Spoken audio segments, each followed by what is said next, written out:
Bom dia, você que está assistindo agora. Olha só, vamos continuar a nossa leitura do Tony Robbins, Desperte Seu Gigante Interior, como assumir o controle de tudo em sua vida. O Tony Robbins está passando todas as dicas para a gente conseguir superar todos os nossos desafios e realmente correr em busca dos nossos objetivos, né?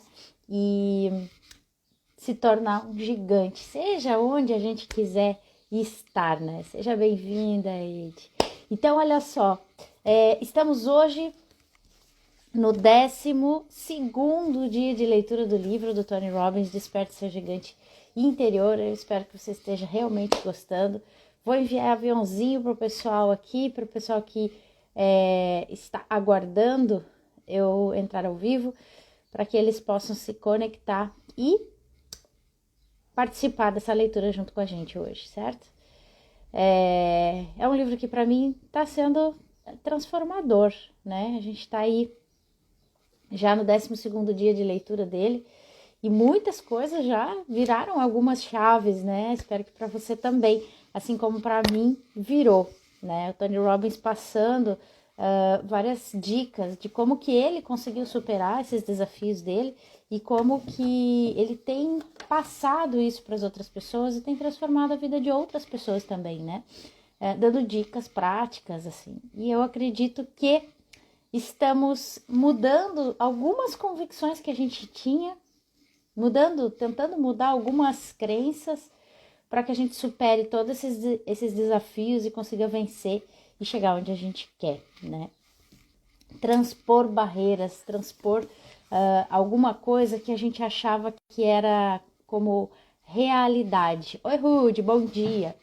E pra gente, né, como uma crença inabalável. E, na verdade, a gente agora está fazendo questionamentos. Será que essa crença realmente existe? Será que ela é nossa mesmo? Ou será que a gente não está aí criando um cuco, né? Uma ideia ou algo de outra pessoa que nós estamos criando para nós mesmos como verdade. E, de repente, isso está deixando com que a gente fique sem ação, ou sem vontade, ou sem motivação para correr atrás do que a gente quer. Então vamos continuar nossa leitura, 12º dia, e agora a gente vai começar a falar sobre modelagem. Ele vai falar modelando as convicções de vencedores. Lembra que ele falou que existem pessoas que já venceram e que se você observar elas têm algumas convicções que podem te ajudar também a transpor isso. E ele vai explicar agora de que forma que a gente vai fazer isso. Então vamos lá? Continuamos? 12º dia de leitura do livro do Tony Robbins. Vou botar o timer aqui para a gente não se perder.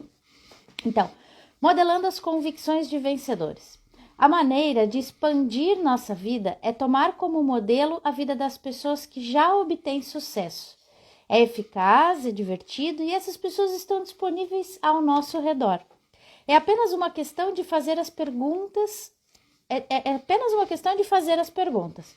O que acha que o torna diferente? Quais são as convicções que o distinguem dos outros?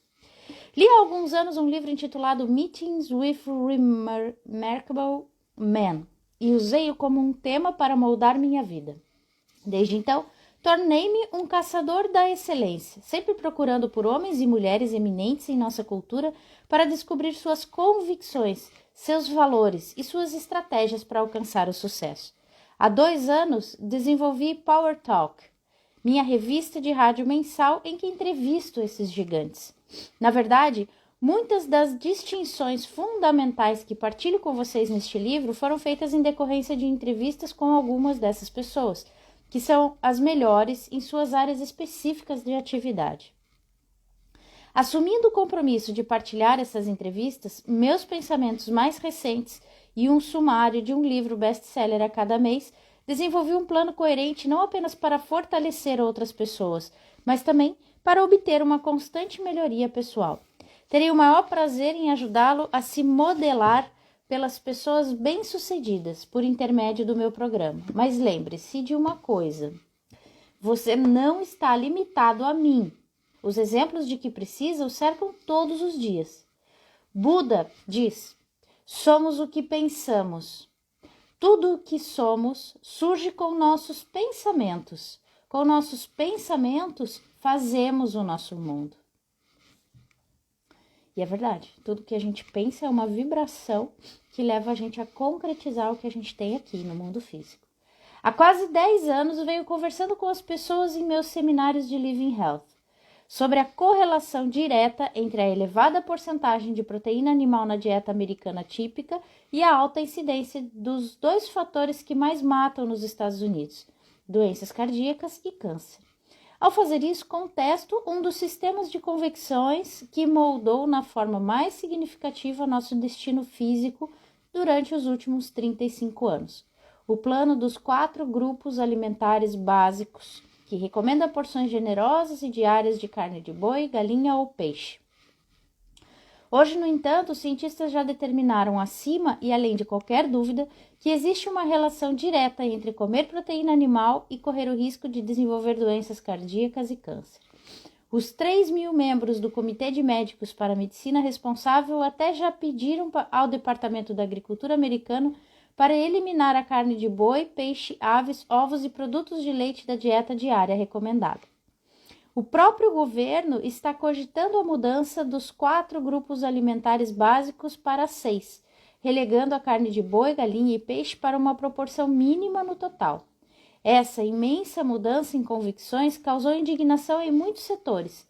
Creio que isto segue um padrão que podemos encontrar ao longo da história e de nossa cultura, e que é o seguinte. Como o filósofo alemão Arthur Schopenhauer declarou, toda verdade passa por 3 estágios. O primeiro é ridicularizada. Segundo, enfrenta uma violenta oposição. E, finalmente, é aceita como evidente. Essas ideias já foram ridicularizadas. Agora enfrentam uma violenta oposição. Acabarão sendo aceitas. Mas só depois de muitas outras pessoas caírem doentes ou até morrerem por causa de suas convicções limitadoras sobre a importância de quantidades excessivas de proteína animal em seus corpos. Também temos nos negócios um conjunto de falsas convicções que nos conduzem por uma estrada de frustração econômica e até mesmo um desastre em potencial. Nossa economia enfrenta desafios em quase todos os setores. Por quê? Encontrei uma pista num artigo que li na revista Forbes de março de 1991. O artigo descreve 2 carros, o Laser da Chrysler Plymouth e o Eclipse da Mitsubishi. E ressalta que a Chrysler conseguiu apenas uma média de 13 vendas por revendedor para seu carro, enquanto a média da Mitsubishi foi superior a 100. Você pode dizer, qual é a novidade? Os japoneses estão dando uma surra nas companhias americanas em vendas de carros. Mas o fato singular sobre esses 2 carros é que são exatamente iguais. Foram construídos em sociedade pelas 2 companhias. A única diferença entre o Laser e o Eclipse está no nome e na companhia que o vende. Como é possível? Talvez você já tenha adivinhado a resposta. As pesquisas que investigaram a causa da discrepância nas vendas indicaram que as pessoas querem comprar carros japoneses porque acreditam que possuem uma qualidade superior. O problema, neste caso, é que se trata de uma falsa convicção. O carro da companhia americana possui a mesma qualidade porque é o mesmo carro. Por que os consumidores acreditariam nisso? Obviamente, porque os japoneses criaram uma reputação de qualidade, fornecendo-nos numerosas referências para apoiá-la, até o ponto em que não mais questionamos sua validade. Pode surpreendê-lo que o empenho japonês pelo aumento da qualidade seja, na verdade, o resultado de uma exportação americana na pessoa do Dr. W. Edwards Deming.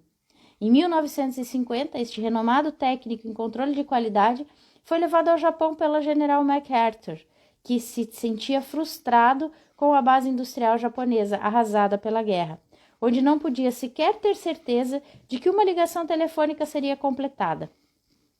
A pedido da Associação Japonesa de Cientistas e Engenheiros, Deming começou a treinar japoneses em seus princípios de controle de qualidade total. Ao ouvir isso, você pensa no mesmo instante que se trata da monitoração da qualidade de um produto físico? Nada poderia estar mais longe da verdade. Deming ensinou aos japoneses 14 princípios e uma convicção básica, que constituem a fundação de praticamente todas as decisões tomadas até hoje em cada bem-sucedida empresa multinacional japonesa. A convicção básica é a seguinte: um empenho constante e incessante de aumentar sistematicamente a qualidade de seus produtos em todos os aspectos das operações, em todos os dias, lhe proporcionaria o poder de dominar os mercados do mundo. Deming ensinou que a qualidade não era apenas uma questão de atender a um determinado padrão, mas sim um processo vivo e dinâmico de melhoria constante. Se os japoneses vivessem pelos princípios que lhes ensinou, ele garantiu que em 5 anos inundariam o mundo com produtos de qualidade e em 10 ou 20 anos se tornariam uma das potências econômicas dominantes. Muitos acharam que as ideias de Deming eram absurdas, mas os japoneses acataram sua palavra, e hoje ele é reverenciado como o pai do milagre japonês. A cada ano, desde 1950, a honraria mais alta que uma companhia japonesa pode oferecer é o Prêmio Nacional Deming. Essa recompensa é entregue numa cerimônia com transmissão nacional pela televisão e é usada para reconhecer a empresa que alcançou o mais alto nível de aumento de qualidade em produtos, serviços, administração e relações trabalhistas em todo o Japão. Em 1983, a Ford Motor Company contratou o Dr. Deming para conduzir uma série de seminários sobre administração. Um dos participantes foi Donald Peterson, que mais tarde se tornaria presidente do Conselho de Administração da Ford e aplicaria os princípios de Deming em toda a companhia. Peterson concluiu: precisamos desse homem para dar uma virada na companhia. Na ocasião, Ford perdia bilhões de dólares por ano. A partir do momento em que foi contratado, Deming mudou a tradicional convicção ocidental da empresa de como podemos aumentar nosso volume e reduzir os custos para como podemos aumentar a qualidade do que produzimos e fazer isso de uma maneira que a qualidade não custe mais a longo prazo. A Ford reformulou todo o seu foco para tornar a qualidade a maior prioridade, como está refletido em seu slogan publicitário: qualidade em primeiro lugar. Aplicando os sistemas de Deming, a Ford passou em 3 anos de um déficit terrível para a posição dominante da indústria, com um lucro de 6 milhões de dólares. Como eles conseguiram? Descobriram que a percepção dos americanos sobre a qualidade japonesa, embora frustrante, tinha muito a lhes ensinar. Por exemplo, a Ford contratou uma companhia japonesa para fabricar metade das transmissões para um de seus carros, a fim de manter o nível de produção. No processo, eles descobriram que os consumidores americanos exigiam a transmissão japonesa. Até se mostravam dispostos a entrar numa fila de espera e pagar mais pela transmissão japonesa. Isso irritou muitos executivos da Ford, cuja reação inicial foi a seguinte: ora, é apenas uma falsa convicção por parte das pessoas de nossa cultura, estão condicionadas a reagir assim. Mas, sob a supervisão de Deming, as transmissões foram testadas e descobriu-se que, na verdade, a transmissão da Ford era mais ruidosa, quebrava com mais facilidade e era devolvida com mais frequência, enquanto a transmissão japonesa quase não dava problemas. Não tinha vibrações e era silenciosa. Deming ensinou ao pessoal da Ford que a qualidade sempre custa menos.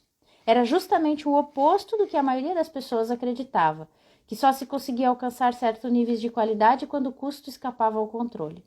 Quando os técnicos demonstraram as transmissões da Ford e mediram todos os componentes, constataram que atendiam aos padrões fixados pelo manual da Ford, os mesmos padrões fornecidos aos japoneses. Mas quando mediram as transmissões japonesas, verificaram que não havia virtualmente diferenças mensuráveis nos componentes. Foi preciso levar as transmissões para um laboratório e medi-las ao microscópio para se detectar as diferenças.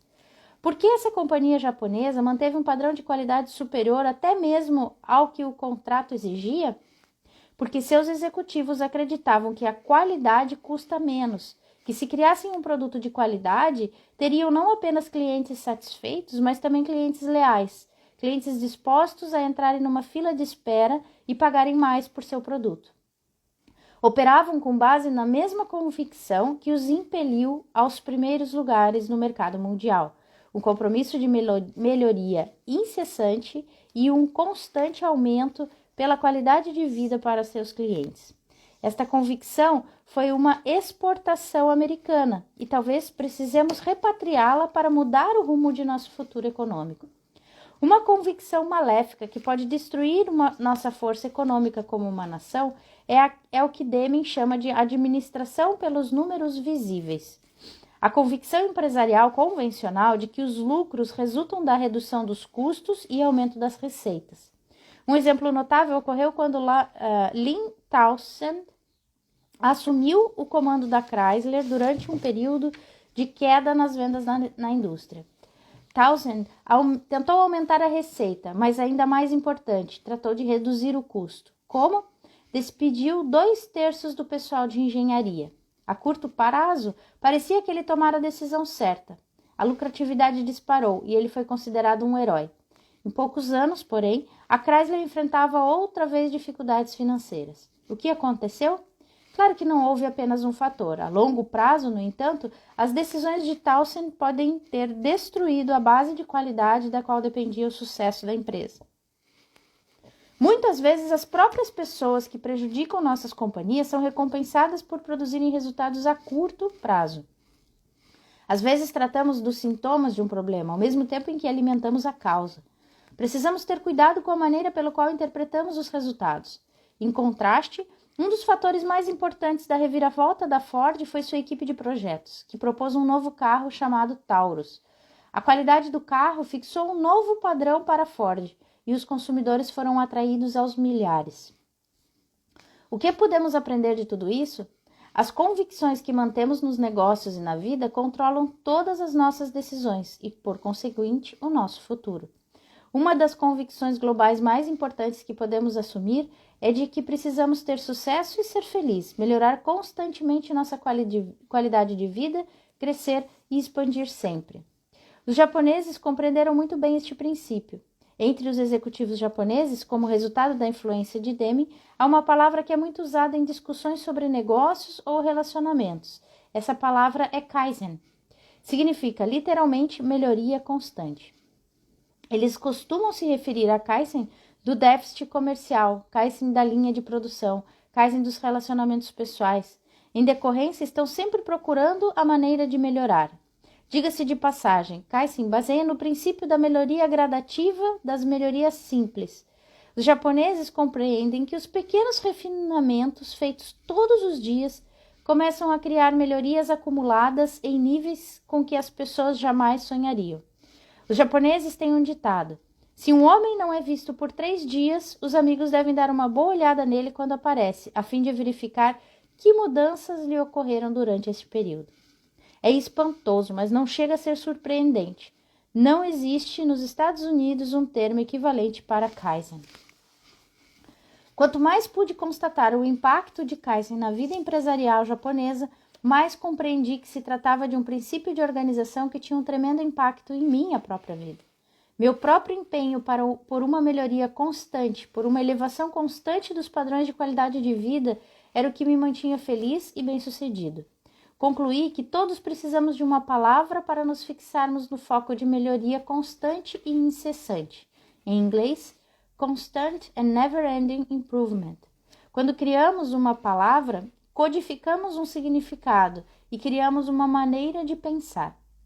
As palavras que usamos sistematicamente constituem a estrutura de como pensamos e até afetam a tomada de decisões.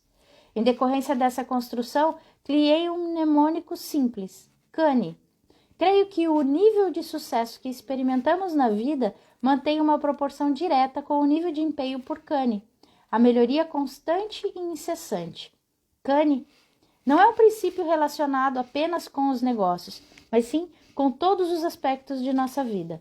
No Japão, fala-se com frequência em controle de qualidade de toda a companhia. Creio que temos que focalizar Kani nos negócios, Kani nos relacionamentos pessoais, Kani na vida espiritual, Kani na saúde, Kani nas finanças. Como podemos promover uma melhoria constante e incessante em cada uma dessas áreas? Isso transforma a vida numa aventura incrível, em que sempre procuramos ansiosos pelo próximo nível. Kani é uma autêntica disciplina. Não pode ser praticada só de vez em quando apenas nos momentos em que você tem vontade. Deve ser um empenho constante apoiado pela ação.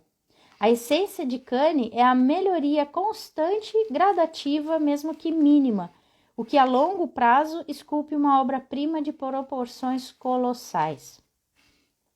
Se você já visitou algum dia o Grand Canyon, pode compreender do que estou falando. Testemunhou a beleza impressionante produzida por milhões de anos de mudança gradativa com o Rio Colorado e inúmeros tributários esculpindo a rocha de forma incessante para criar uma das 7 maravilhas naturais do mundo. A maioria das pessoas nunca se sente segura porque está sempre preocupada com a possibilidade de perder o emprego, perder o dinheiro que já possui, perder o cônjuge, perder a saúde e assim por diante. A única segurança verdadeira na vida provém de saber que a cada dia você melhora de alguma maneira, que aumenta a capacidade de quem é que é valioso para sua empresa, seus amigos e sua família. Não me preocupo em manter a qualidade de minha vida, porque todos os dias trabalho para melhorá-la. Empenho-me constantemente em aprender, em fazer novas e importantes distinções sobre meios de acrescentar valor à vida de outras pessoas. Isso me proporciona um senso de certeza de que posso sempre aprender, de que posso sempre me expandir, de que posso sempre crescer. Kani não significa que você nunca vai experimentar contestações. A verdade é que você só pode melhorar alguma coisa se compreender que não é de todo certa, que ainda não se encontra ao nível do que deveria atingir. O propósito de Kani é descobrir problemas no nascedouro e tratá-los antes que se tornem crises. Afinal, a melhor ocasião para liquidar um monstro é quando ainda está pequeno. Como parte integrante de meu empenho com Kani, ao final de cada dia faço a mim mesmo as seguintes perguntas. O que aprendi hoje? Com o que contribuí? Com o que melhorei? O que desfrutei? Se a cada dia você melhorar a sua capacidade de desfrutar a vida, passa a experimentá-la num nível de riqueza com que a maioria das pessoas nem mesmo sonha. Pequenas melhorias são críveis e, por isso, viáveis. Pat Riley, que foi dos Los Angeles Lakers, é o treinador mais vitorioso na história do basquete profissional americano.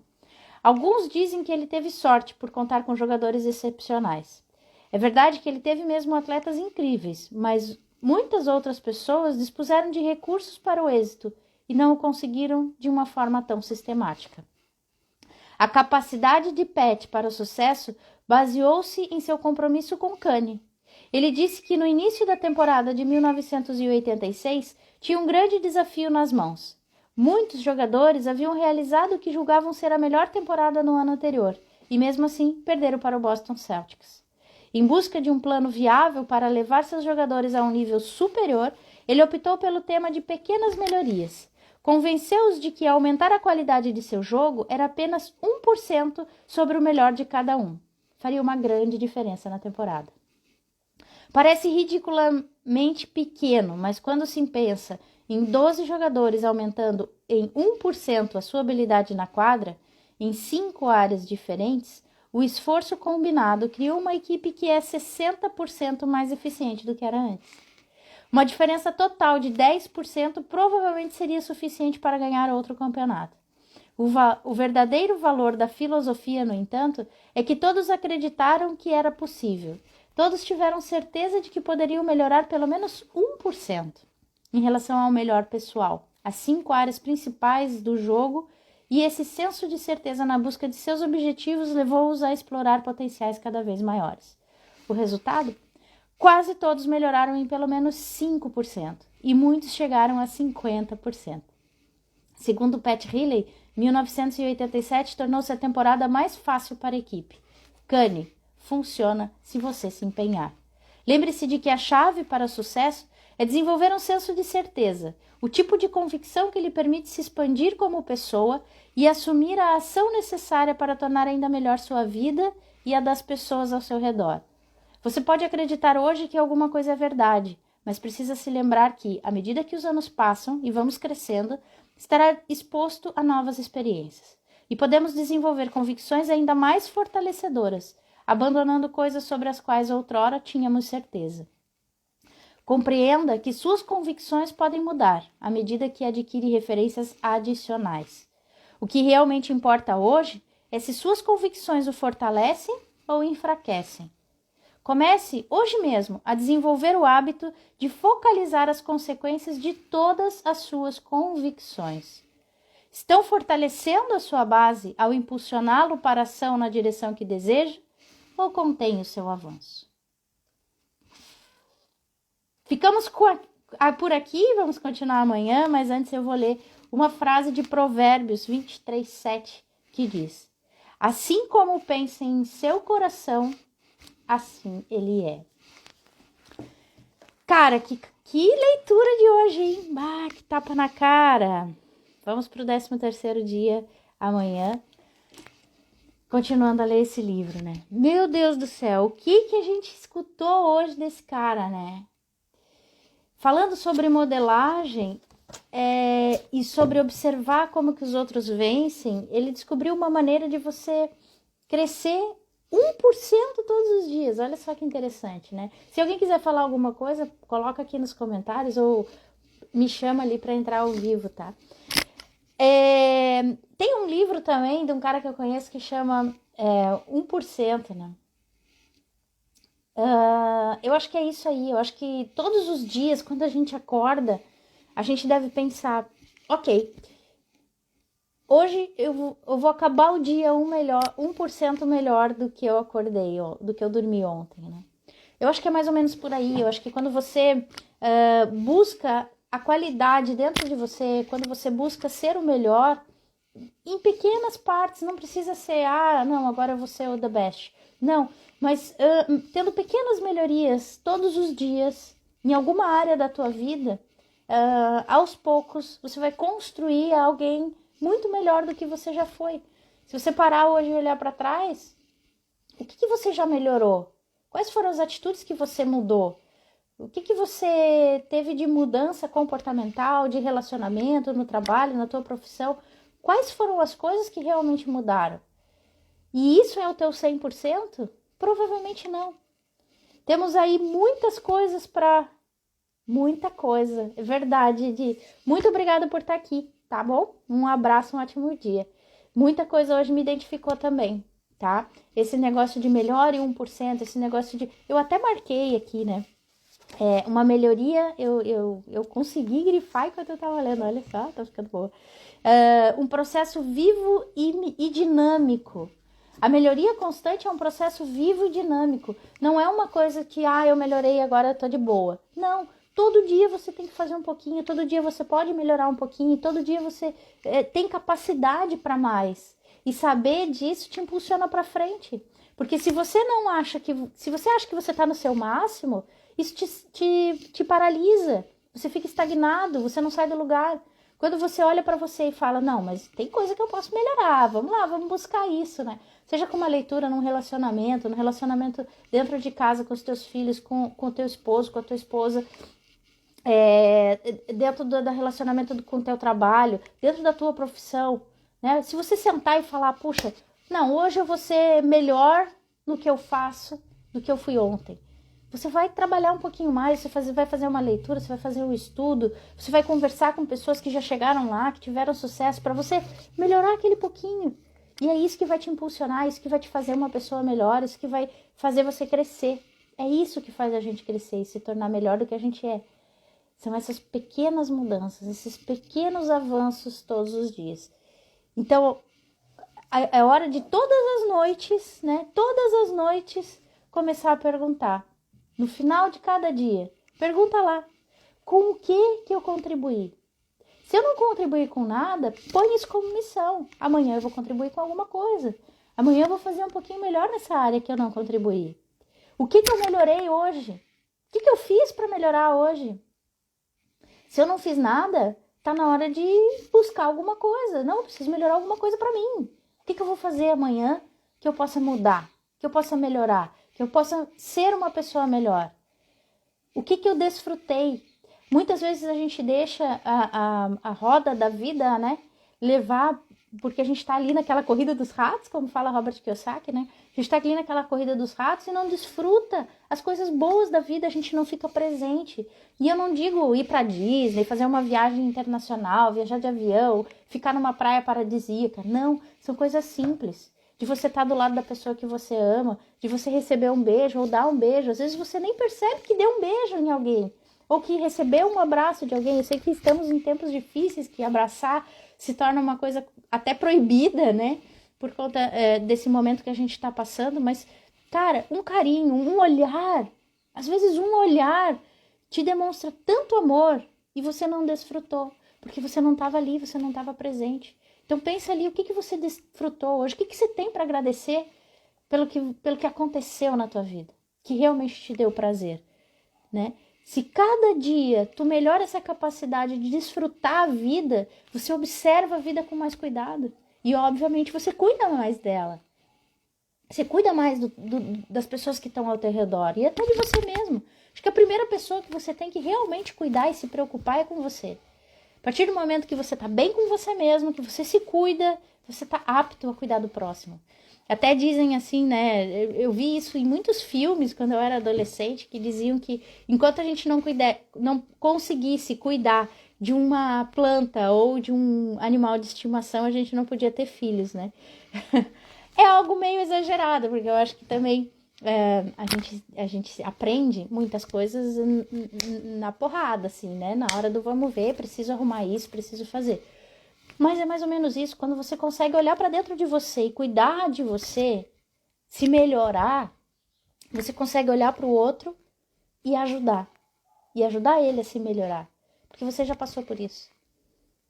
Então hoje, reflexão. O que eu vou ser melhor hoje? Começamos o dia agora, um café literário com Tony Robbins e fica essa reflexão. Como eu vou terminar o meu dia? Quem ama se cuida, exatamente, quem ama se cuida. Como eu vou melhorar o meu dia? O que eu vou ser melhor hoje? Foca em uma coisa. Se você melhorar 1% essa coisa que você se dedicou, com certeza o seu dia vai terminar melhor. Certo? Meus amores, terminamos por aqui o Café Literário de hoje. Foi muito bom estar aqui, foi muito bom estar aqui com vocês. Foi muito boa essa leitura de hoje. Acho que foi várias mudanças de chave. Vamos focar nisso um pouquinho todos os dias pra gente se tornar uma pessoa melhor. Um pouquinho todos os dias para se tornar uma pessoa melhor. Como ele diz, vamos fazer cane em todas as áreas da nossa vida, tá bom? Meus amores, beijo grande, ótima quinta-feira para todos. Tenham um ótimo dia de trabalho e aproveitem, curtam cada momento. E no final do dia, pense, o que eu desfrutei hoje? O que eu melhorei? Aonde eu contribuí? Aonde eu me melhorei? E amanhã, o que eu vou fazer para desfrutar mais, para melhorar mais, para curtir mais? Certo? Beijo grande para todos, fiquem com Deus, até amanhã, 8h51, continuando com a leitura do livro do Tony Robbins, Desperte Seu Gigante Interior. Beijo!